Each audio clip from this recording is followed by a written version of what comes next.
देश तो ही लोग चलाते हैं, महात्मा और गांधी। महात्मा वो जिनके गुनाहों का कोई सबूत ना हो। हेलो एंड वेलकम दोस्तों, स्वागत है आप लोगों का मेरे YouTube चैनल पर जिसका नाम विषय भोजपुरी है। तो आप लोग मेरे चैनल से जुड़ना चाहते हैं तो मेरे चैनल को लाइक करें, सब्सक्राइब करें और शेयर करें। और आज बात करेंगे भोजपुरी और बॉलीवुड इंडस्ट्री के एक और दिग्गज कलाकार रवि किशन जी के बारे में।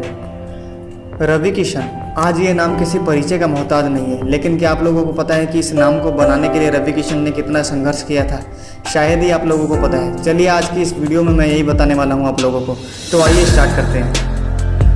रवि किशन जी का पूरा नाम रवि किशन शुक्ला था और ये एक ब्राह्मण फैमिली में थे। इनका जन्म 17 जुलाई 1971 में मुंबई में हुआ था। रवि किशन जी एक भारतीय अभिनेता है जो कि भोजपुरी और बॉलीवुड फिल्मों में अभिनय करते हैं।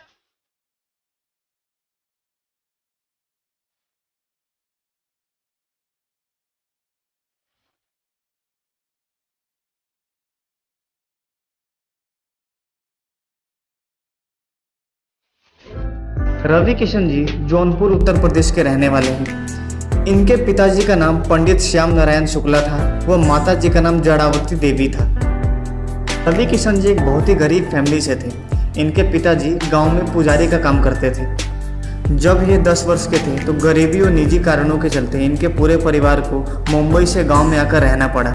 इनके पिताजी चाहते थे कि रवि किशन जी एक किसान बने या फिर कोई सरकारी नौकरी करे, लेकिन रवि किशन जी बचपन से ही एक एक्टर बनना चाहते थे और वो अपने गांव में रामायण में सीता माता का रोल किया करते थे, जो कि इनके पिताजी को बिल्कुल भी पसंद नहीं था, क्योंकि सीता माता जी का रोल करने के लिए इन्हें अब साड़ी पहननी पड़ती थी, जिसके कारण इनके घर पर बहुत ज़्यादा पिटाई होती थी। एक इंटरव्यू में इन्होंने बताया था कि कई बार इनके पिताजी इन्हें चमड़े के बेल्ट से पीटा करते थे। कुछ समय के बाद रवि किशन जी की माता जी ने इन्हें 500 रुपये देकर मुंबई जाने के लिए कहा और ये घर वालों से छुपकर मुंबई आए और उसी जगह जाकर रहने लगे जहां ये 10 साल पहले रहा करते थे।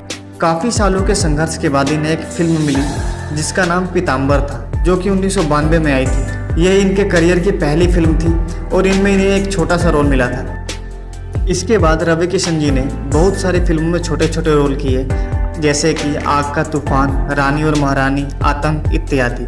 लेकिन इन्हें असली पहचान 2003 में आई फिल्म तेरे नाम से मिली। इस मूवी में इन्होंने एक मंदिर के पुजारी का रोल निभाया था और इस अभिनय को लोगों ने बहुत ज़्यादा पसंद किया था। इसके बाद रवि किशन जी ने 2006 में बिग बॉस के कंटेस्टेंट बने और 2012 में झलक दिखला जा 5वें के प्रतिभागी भी बने। रवि किशन जी ने 2014 में तेलुगु फिल्म रेस गुर्रम से दक्षिण भारतीय फिल्म की शुरुआत की। रवि किशन जी की निजी जिंदगी के बारे में बात करें तो यह विवाहित है और इनकी शादी प्रीति किशन से हुई है।